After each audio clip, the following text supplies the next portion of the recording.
تطہیر کا ذکر کرتے ہوئے فرماتا ہے کہ انما یرید اللہ لیذھب عنکم الرجس اہل البیت ویطہرکم تطہیرا، کہ اللہ تو یہی چاہتا ہے کہ میرے محبوب کے گھر والوں تم سے ہر قسم کی پلیدی کو دور فرما دے اور تمہیں خوب پاک فرما دے۔ توجہ ہے آپ کی؟ آل بیت کا ذکر ہے، آج جس کو آل بیت سے محبت ہو وہ اول سے آخر تک ضرور بولتا رہے، جس کو محبت نہ اس کے ساتھ میری بات بھی نہیں ہے، بات اسی کے ساتھ ہے جو آل بیت سے محبت کرنے والا بندہ ہے۔ تو فرمایا کہ اللہ تو یہی چاہتا ہے کہ میرے محبوب کے گھر والوں تمہیں خوب پاک فرما دے اور ہر پلیدی اور نجاست کو تم سے دور فرما دے۔ تو رب نے میرے حضور کے آل بیت کو پاک فرما دیا ہے اور ایسا پاک فرما دیا ہے کہ یہ پیارے خود بھی پاک ہیں اور جس گناہگار پہ یہ نگاہ کرم ڈال دیتے ہیں وہ بھی گناہوں کی آلودگی سے پاک ہو جائے۔ سبحان اللہ۔ ہمارے آقا تمام نبیوں سے تمام رسولوں سے افضل ہیں، تو جس طرح حضور تمام نبیوں اور رسولوں سے افضل و اعلیٰ ہیں، اسی طرح حضور کا زمانہ سارے زمانوں سے افضل اور اعلیٰ ہے۔ میرے آقا کا شہر سارے شہروں سے افضل ہے اور حضور کا دین سارے دینوں سے افضل ہے۔ ہمارے آقا کا کلام مخلوق کے سارے کلاموں سے افضل ہے اور میرے حضور کے صحابہ سارے نبیوں کے صحابہ سے افضل ہیں۔ تو جس طرح ہر نسبت مصطفیٰ رکھنے والی چیز، جس چیز کی نسبت بھی میرے حضور کے ساتھ ہو گئی اور ہے، تو اپنے اپنے مقام پہ جس طرح وہ افضل و اعلیٰ ہے، اسی طرح میرے حضور کے آل بیت بھی سارے نبیوں کے آل بیت سے اعلیٰ۔ سبحان اللہ، نعرہ تکبیر، نعرہ رسالت، نعرہ تحقیق، نعرہ حیدری، سبحان اللہ۔ کعبہ کی زیارت کرنے والے حقدار جنت کے بنتے ہیں، کعبہ کی زیارت کرنے والے حقدار جنت کے بنتے ہیں، پھر بھلا ان کو ہم کیا سمجھیں جو یار کے گھر میں رہتے ہیں۔ کعبہ کی زیارت کرنے والے جنت کے حقدار بن جاتے ہیں، کعبہ کا دیدار کر لیتا ہے، زیارت کر لیتا ہے، کیا کہتے ہیں کہ یہ جنتی ہو گیا، یہ جنت کا حقدار ہو گیا۔ بریلوی کے کائنات فرماتے ہیں کعبہ بھائیوں آؤ شہنشاہ کا روزہ دیکھو، کعبہ تو دیکھ چکی اب کعبے کا کعبہ دیکھو، یعنی ساری روئے زمین کا تمام انسانوں کا قبلہ کعبہ ہے اور کعبے کا قبلہ میرے حضور کا پاک روزہ ہے۔ تو بڑا بتائیے کعبے کی زیارت کرنے والے جنت کے حقدار بن جاتے ہیں، تو وہ محبوب جو کعبے کا بھی کعبہ ہے، جو کعبے کا بھی قبلہ ہے، ان کے گھر میں رہنے والے صبح و شام اور ہر لمحہ ان کا دیدار کرنے والے جو ہے ان کا کی شان کا عالم کیا ہوگا، ان کی عظمت اور شان کا حال اور عالم کیا ہوگا۔ حضرت نافع رضی اللہ تعالیٰ عنہ فرماتے ہیں کہ میں تقریباً 8 یا 9 مہینے حضور کی خدمت میں حاضر رہا ہوں اور فرماتے میرے آقا جب بھی نماز فجر کے لیے تشریف لے جاتے، سیدہ فاطمہ زہرا کے گھر کے پاس سے گزرتے، میرے آقا ان کے دروازے پہ دستک بھی دیتے اور ساتھ فرماتے السلام علیکہ یا اہل البیت، اے اہل بیت تم پہ سلام ہو۔ توجہ ہے آپ کی؟ اے اہل بیت تم پہ، اے اہل بیت تم پہ سلام ہو۔ آج ہم پہنا مصطفیٰ جان رحمت پہ لاکھوں سلام، یا نبی سلام علیکہ، اور بھی ہم پہ فتووں کی بچھاڑ کر دیتا ہے، مگر میرے حضور کیا فرماتے ہیں اہل بیت تم پہ سلام ہو۔ اور پھر وہی کام جس وجہ سے ہم پہ فتووں کی بچھاڑ کرتا ہے، ہر روز 5 گانا نماز میں کئی بار وہ کام خود بھی کر رہا ہے، وہ کام کیا ہے خود بھی کرتا ہے، پڑھتا ہے کہ السلام علیکہ ایھا النبی، السلام علیکہ ایھا النبی، اس کا مطلب کیا ہے یا نبی سلام علیکہ، یا نبی سلام علیکہ۔ میں صرف یہ نہیں آگے کہتے السلام علینا، ہم پہ بھی سلام ہوگا، علی عباد اللہ الصالحین، اور اللہ کے سارے نیک بندوں پہ سلام، تمام صالحین پہ کیا ہے سلام ہو جائے۔ حضور غوث العالم جیلانی میں بھی سلام ہو، اور حضور سلطان الہند میں بھی سلام ہو، حضور دادا گنگا بیری میں بھی سلام ہو، مجدد ثانی میں بھی سلام ہو، شیر ربانی میں بھی سلام ہو، سلطان العارفین میں بھی سلام ہو، بابا فرید علی گنج شکر میں بھی سلام ہو، اللہ کے تمام نیک بندوں پہ سلام ہو۔ یہ کون ہم کہتے ہیں وہی بندہ جو ہم پہ شرک کے خطے لگاتا ہے، فتوں کی پچھاڑ کر دیتا ہے، ہر روز غوث اعظم کو سلام کرتا ہے، سلطان الہند کو سلام کرتا ہے، سلطان اپنا داتا گنج بخش البیری کو، شیر ربانی کو، مجدد غزالی کو، سب کو سلام کرتا ہے. پھر ایک مرتبہ نہیں کئی مرتبہ ایک ہی دن میں کرتا ہے. پھر نماز توحید خالص، توجہ چاہوں گا آپ کی، نماز کیا توحید، نماز توحید خالص. تو نماز توحید خالص میں اگر یہ شرک نہیں ہو جاتا تو جمعے کی نماز پڑھنے کے بعد کیسے شرک ہو سکتا ہے؟ اللہ اکبر، اللہ اکبر. ابھی ملک صاحب کہہ رہے ہیں یہ کہتے ہیں نماز میں جائز ہے. یہی تو بات میں پوچھنا چاہتا ہوں. نماز توحید خالص، جب ہاتھ اٹھائے اللہ اکبر، یا اللہ ہاتھ سب سے اٹھا دیے، اب تو ہی تو ہے، اب تو ہی تو ہے، غیر سے ہاتھ اٹھا دیے، سب سے ہاتھ اٹھا دیے. نماز ایسی خالص توحید ہے کہ غیر کا گزر ہی نہیں ہے. اسی توحید خالص میں وہی مولوی ہر روز داتا گنج بخش البیری کو اسلام کرتا ہے. تو توحید خالص میں اگر شرک نہیں ہوتا تو بھلا بتاؤ جمعے کے بعد پڑھنے سے شرک کیسے ہو سکتا ہے؟ بات یہ ہے خدا جب دین لیتا ہے عقل بھی چھین لیتا ہے. جب وقت آئی ہے تو پھر اس طرح کی باتیں خدا کیا ہے کرتا ہے. تو عرض یہ کر رہا تھا میرے حضور ہر روز یہ فرماتے ہیں السلام علیکہ یا اہل البیت، اے اہل بیت تم پہ سلام ہو، ورحمۃ اللہ وبرکاتہ ہو، اللہ کی رحمت بھی ہو اور برکت بھی ہو. اللہ کی رحمت بھی ہو اور برکت بھی ہو، اللہ کی رحمت بھی ہو اور برکت بھی ہو. تو میرے حضور نے خود دعاؤں سے بھی نوازا ہے، دعاؤں سے بھی کیا ہے نوازا ہے. اور پھر حضرت نافع فرماتے ہیں کہ میں 8 یا 9 مہینے رہا. کتنے 8 یا 9 مہینے رہا تو حضور کا یہی معمول تھا.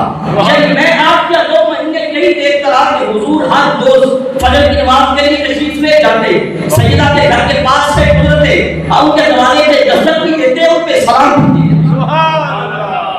تو اس سے معلوم یہ ہوا کہ میرے حضور پیارے مصطفیٰ کا معمول ہی یہی تھا.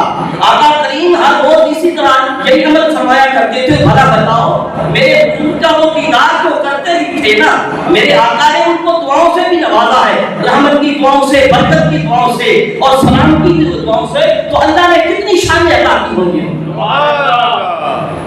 اللہ نے کتنی برکتوں سے، عظمتوں سے اور شانوں سے نوازا ہوگا اہل بیت اطہار کو.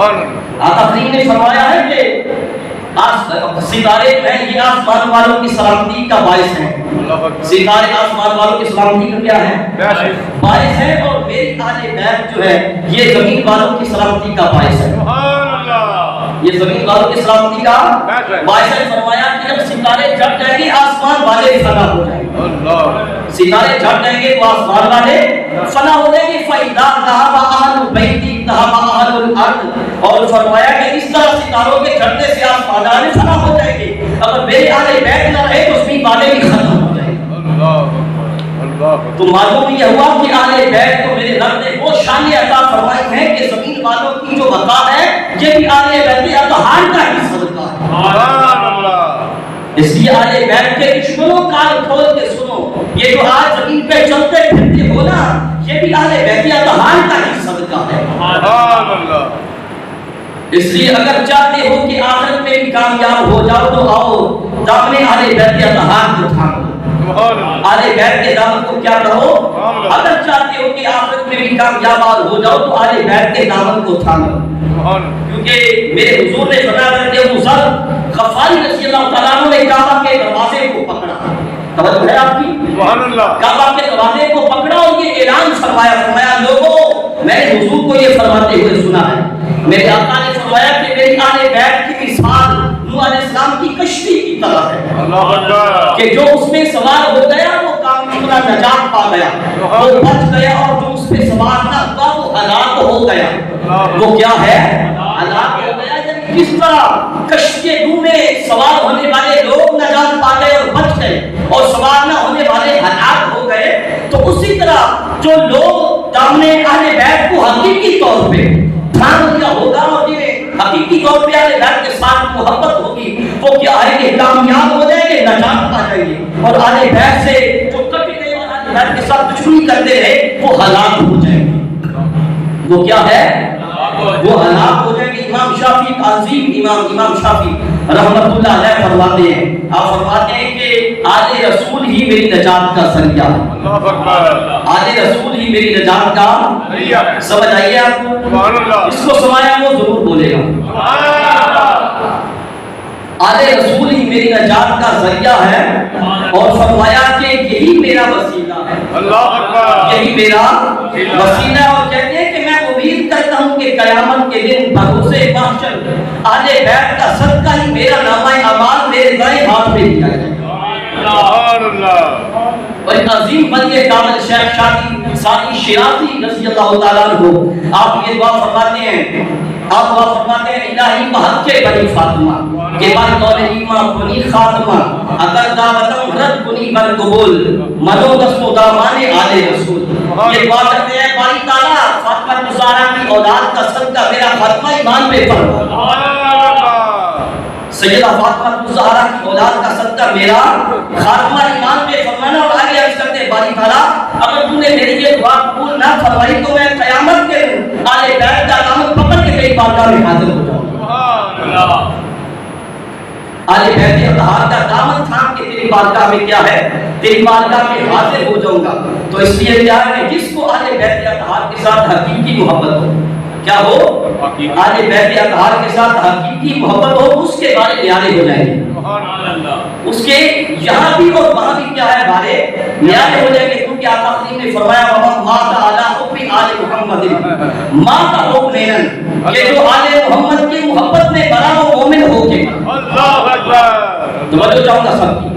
جو آل محمد کی محبت میں مرا وہ مومن ہو کے مرا. پھر حضور نے فرمایا مات علی حب آل محمد مات شہیدن کہ جو آل محمد کی محبت میں مرا وہ شہید ہو کے مرا. اور پھر آقا کریم فرمایا مات علی حب آل محمد مات مغفورا. میرے حضور نے فرمایا جو آل محمد کی محبت میں مرا وہ بخشا ہوا مرا. اللہ اکبر. وہ کیا ہے کیا بخشا؟ جو حضور کی اہل بیت کی محبت میں مرا وہ مومن بھی مرا وہ شہید بھی مرا وہ بخشا ہوا بھی مرا. مگر ابو بکر و عمر کا عقد رکھنے والا بندہ یہ سن کے دلیر نہ ہو جائے.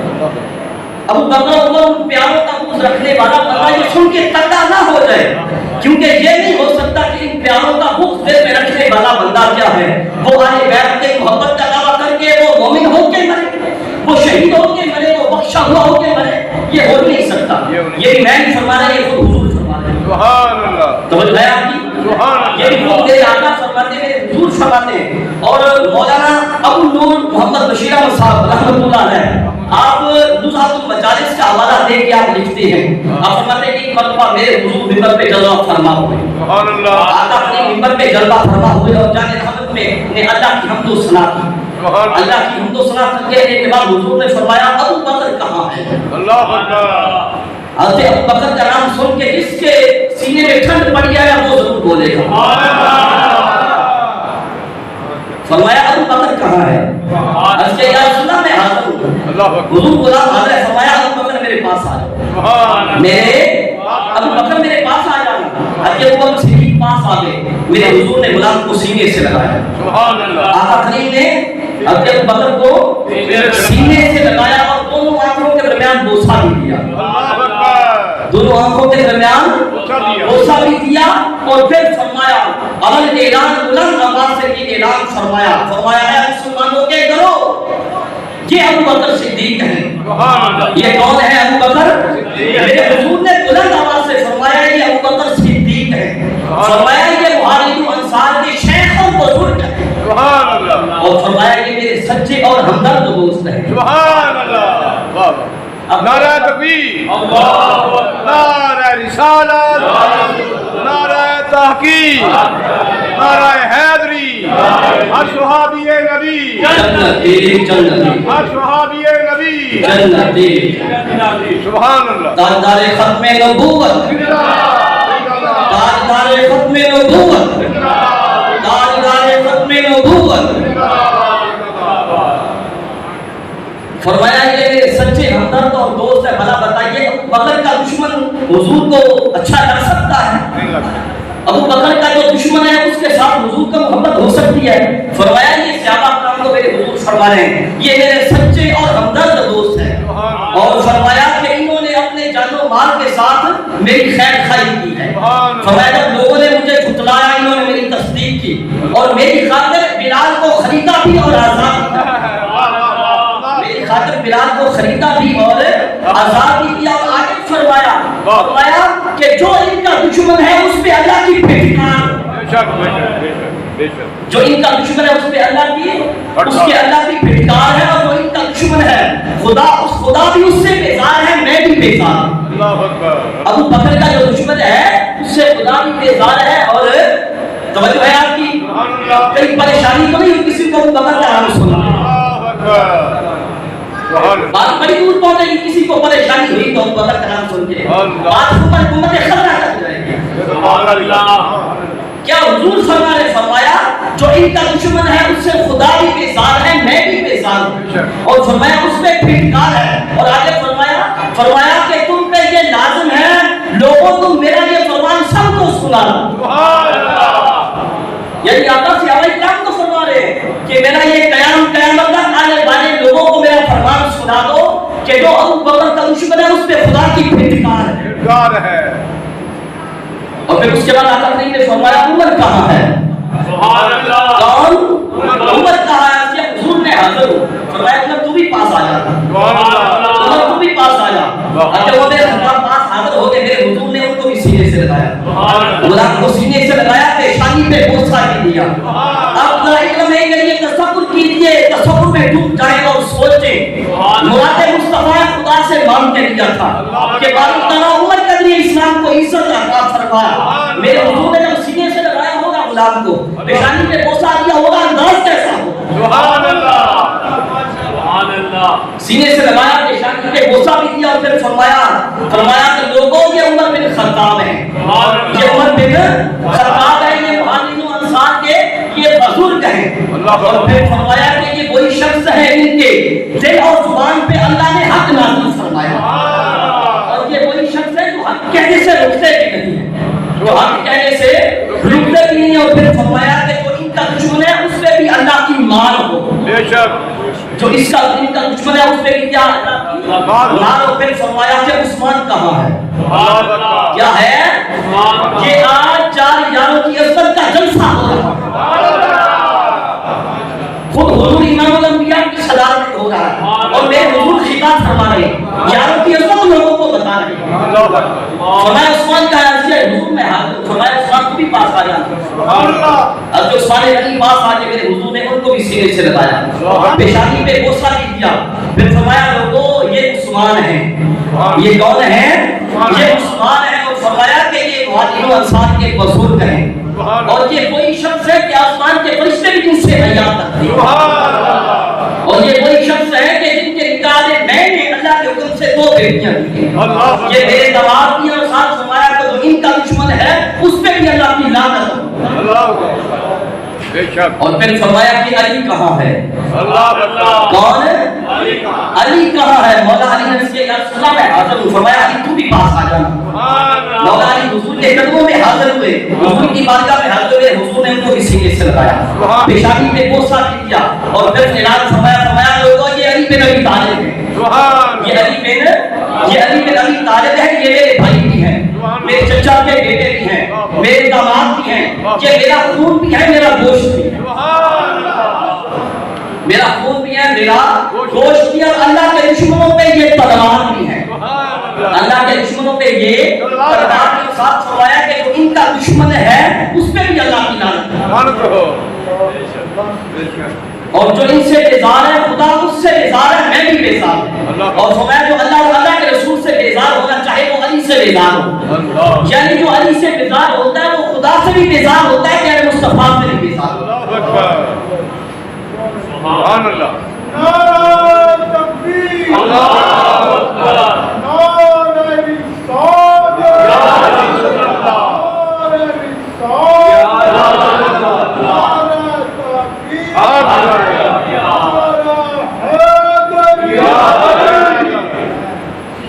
ایک مرتبہ آقا کریم مدینہ پاک کے دروازے سے باہر تشریف لائے، ابو بکر صدیق دائیں طرف سے، ابو بکر صدیق دائیں طرف سے، عمر فاروق بائیں طرف سے، عثمان غنی پیچھے تھے، مولا علی آگے تھے۔ کیسا وہ جلوس ہوگا، سبحان نعرہ تکبیر، نعرہ رسالت، نعرہ تحقیق، نعرہ حیدری، ہر صحابی نبی، جنتی ہر صحابی نبی، جنتی ہر صحابی نبی، جنتی تاجدار ختم نبوت، زندہ باد زندہ باد تاجدار ختم نبوت، زندہ باد زندہ باد حسینیت، زندہ باد حسینیت، زندہ باد حسینیت، زندہ باد سبحان اللہ، جیوندے رہو۔ حضور اس طرح تشریف لائے کہ دائیں طرف ابو بکر صدیق ہے، بائیں طرف عمر بن خطاب ہے، پیچھے عثمان غنی، آگے مولا علی ہے۔